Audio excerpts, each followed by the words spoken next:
jeruk bisa menghasilkan energi listrik. Ini ya biasa. Coba tusuk, ini ada tembaga sebagai katodanya, sebagai anodanya. Katodanya dari besi, kita colokkan di tengah-tengahnya. Ini jeruk pers ya, dalamnya jangan sampai nempel. Lalu kita akan tes pakai lampu ya.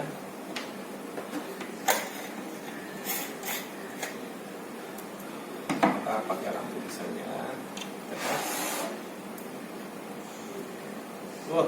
Nyala ya, walaupun kayaknya kedip-kedip nggak kuat. Ya. Ini nyala.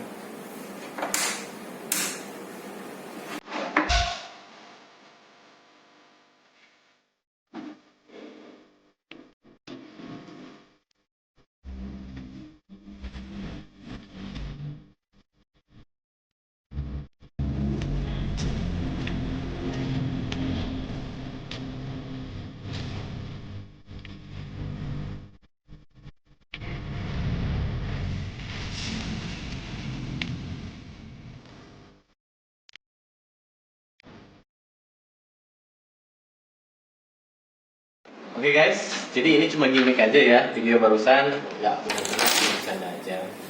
Jadi sebenarnya ini lampu ajaib, lampu emergency. Oh no!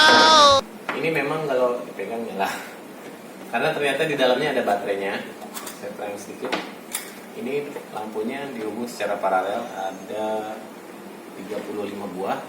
Lampu ini digasin 3,5 volt hidup ya, 2 volt sampai 3,5 volt. Tegangan itu besar kecilnya mempengaruhi terangnya lampu ini. Lampunya jenis SMD, Surface Mountain Device, SMD 2835.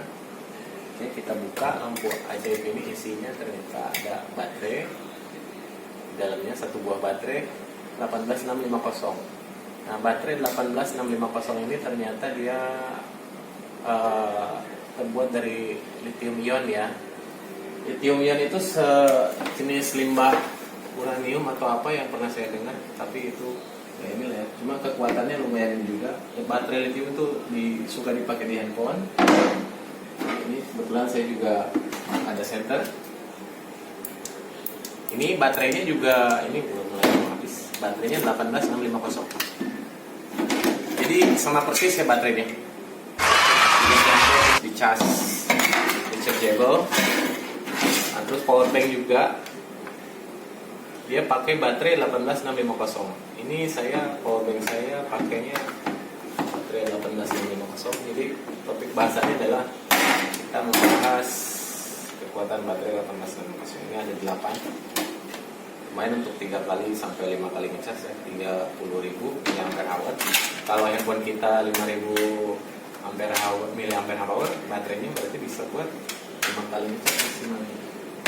Terus ternyata bor ini pun ya, bor cordless ini, brushless dari mereknya ini, dia 20 volt kalau dibongkar ternyata terdiri dari baterai ini, nggak sampai 20 volt, 18 volt.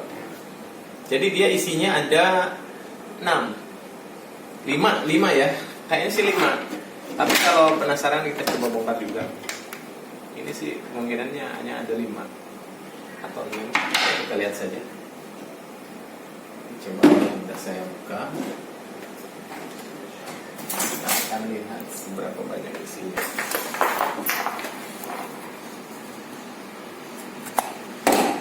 Jadi kalau baterai ini rusak sebenarnya bisa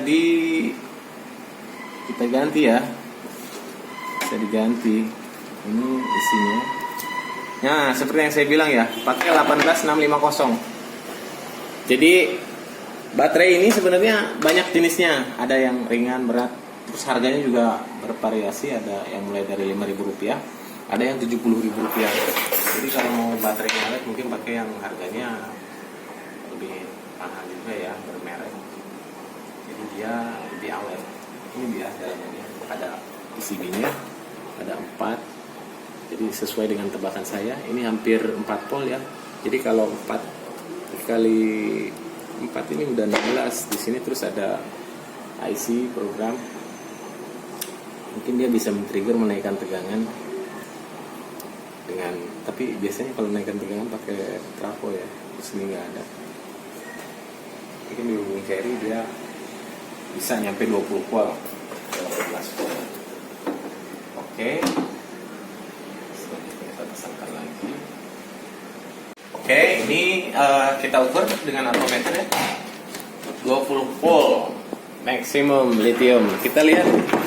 Ini tester digitalnya saya nggak bawa pakai analog, tapi nggak jauh beda lah ya. Kalau kita ukur berapa volt dia aktualnya, ya kita lihat sebentar.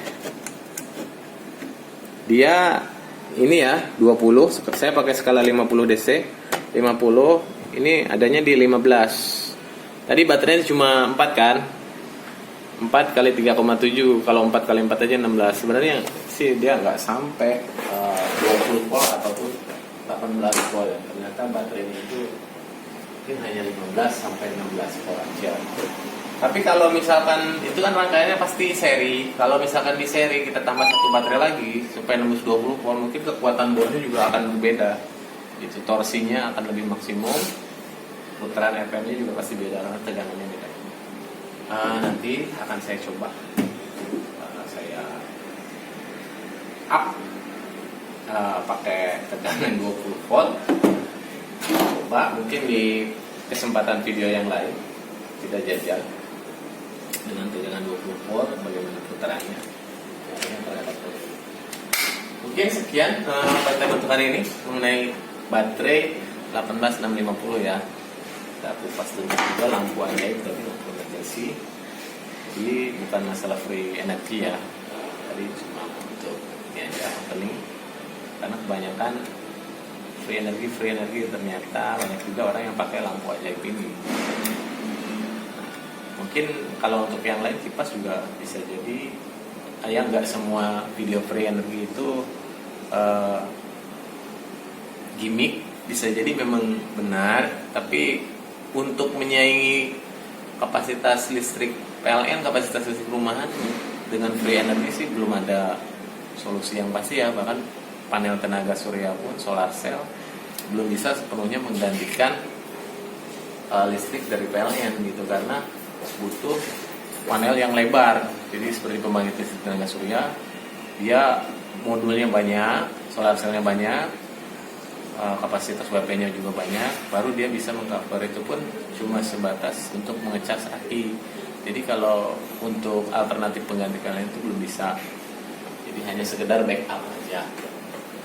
Yang cuma bisa menggantikan daya PLN itu mungkin genset ya, tapi genset juga nggak bisa beroperasi terus menerus karena dia speknya kebanyakan cuma untuk captive power aja buat cadangan. Oke, sekian itu saja dari saya.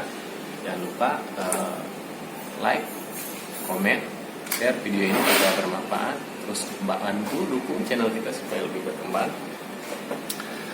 Apabila yang belum subscribe, silahkan subscribe channel Bukan Insinyur. Terima kasih.